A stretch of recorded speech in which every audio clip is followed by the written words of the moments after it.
इस वीडियो में मैं आपको दो ऐसी कहानियाँ बताने वाला हूँ जो कि बुद्ध के जीवन से जुड़ी हुई है और बहुत गहरी सीख है अगर आप इसे समझ गए तो पहली कहानी कुछ ऐसी है। भगवान बुद्ध ज्ञान प्राप्ति के लिए घोर तप में लगे हुए थे।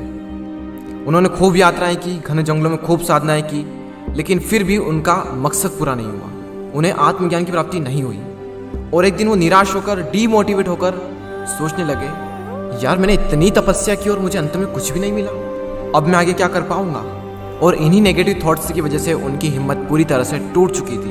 तभी कुछ देर बाद उन्हें प्यास लगी और अपनी प्यास बुझाने के लिए वे एक झील के पास में गए और झील के पास में उन्होंने एक अद्भुत दृश्य देखा। एक गिलहरी जिसके दो बच्चे थे वो पानी में गिर गए। पहले तो वो गिलहरी ऐसे ही बैठी रही और कुछ देर बाद गिलहरी झील के अंदर गई, अपना पूरा शरीर पानी से भिगोया और बाहर आकर उस पानी को झाड़ने लगी और वो ऐसा बार बार करने लगी।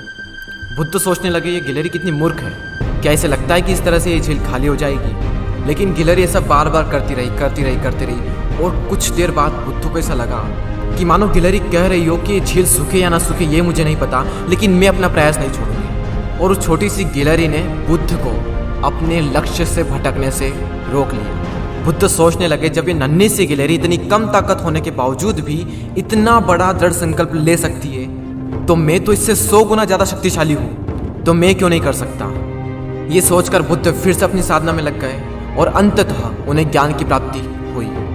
तो ये थी पहली कहानी। अब चलते हैं दूसरी कहानी की ओर। भगवान बुद्ध से आकर एक व्यक्ति ने पूछा कि मैं खुशियाँ चाहता हूँ, आई वॉन्ट हैप्पीनेस।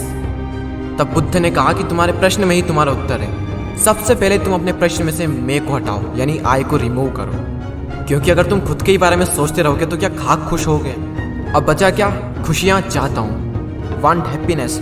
तो इसमें से चाहत को हटाओ, वांट को रिमूव करो, क्योंकि ये तुम्हारा डिजायर है। जिस दिन तुम्हारी सारी इच्छाएं खत्म हो जाएगी उस दिन तुम पूरी तरह से खुश हो जाओगे। तो इस चाहत को खत्म करो और अब जो बचता है वही खुशियाँ हैं। कमेंट करके बताइए कि आपको कौन सी कहानी पसंद आई।